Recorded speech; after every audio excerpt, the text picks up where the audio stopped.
Yo, what's up mga tropa, no? So first time natin bumili dito sa Lazada Gaming natin sa mismong QWAF na store. So mag-unbox lang tayo, no? At makikita naman natin na talagang silyado yung kanilang package, no? At ang binili natin dito ay photo sticker na QWAF dahil sobrang ganda para sa akin ng QWAF na photo sticker. At kung naaalala nyo, meron tayong tinesting na QWAF versus iTech. At nakita naman natin na sobrang talagang panalo yung QWAF na photo sticker para sa akin, no? At sinasabi ko sa inyo, mas madikit yung QWAF na photo sticker at mas maganda yung output ng kanyang kulay kumpara mo sa iTech. Ang pangit ng dikit ni iTech at makikita nyo sa video na to, ayan o, meron tayong experiment dyan.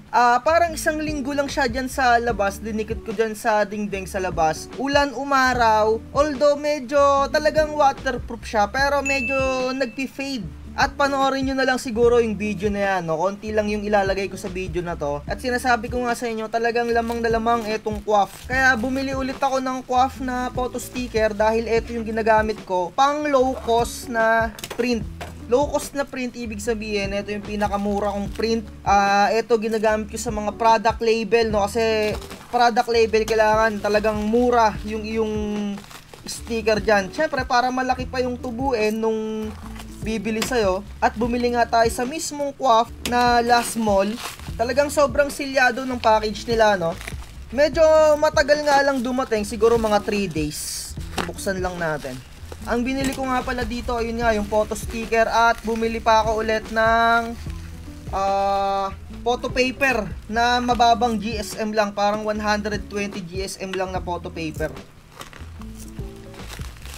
Buksan lang natin to. Sobrang silyado, no? Merong bubble wrap, merong plastic. Siguro baka may karton pa to sa loob. Hindi natin sure, no? Yun nga lang, mahirap siyang buksan. Itong nakaka-bad trip dito pagka binubuksan mo, no? Pagka sobrang silyado.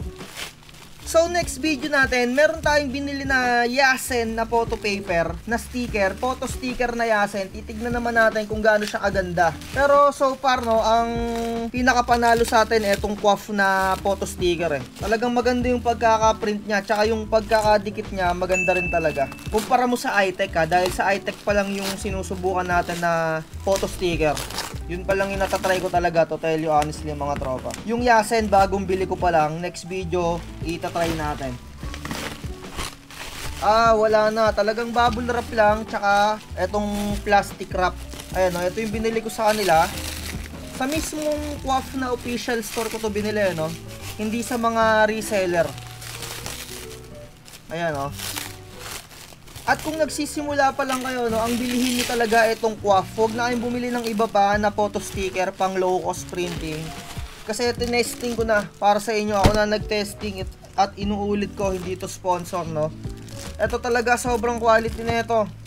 Kumpara mo sa iTech, kasi yung iTech pagka nag-print ka doon, hindi niya masyado na-absorb maigi yung ink. Medyo meron siyang parang mga buo-buo na particles na hindi mo malaman, ang pangit, medyo pangit. Ito talagang QWAF, maganda, matingkad yung kulay, talagang pulido yung pagkaka-print. Kahit low cost print, okay na okay. At saka sa adhesive niya, dahil nga sa test na ginawa ko, mako-confirm ko na goods tong QWAF. Talagang madikit yung QWAF. Panoorin nyo na lang yung ginawa kong test.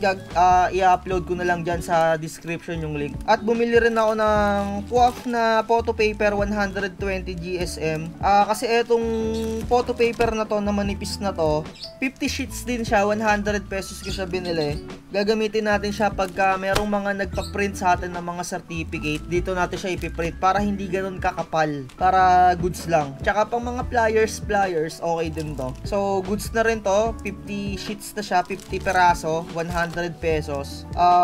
Parang pumapatak siguro, parang magkano ba ang isa, no? Compute nyo na lang, no? So, ayun lang.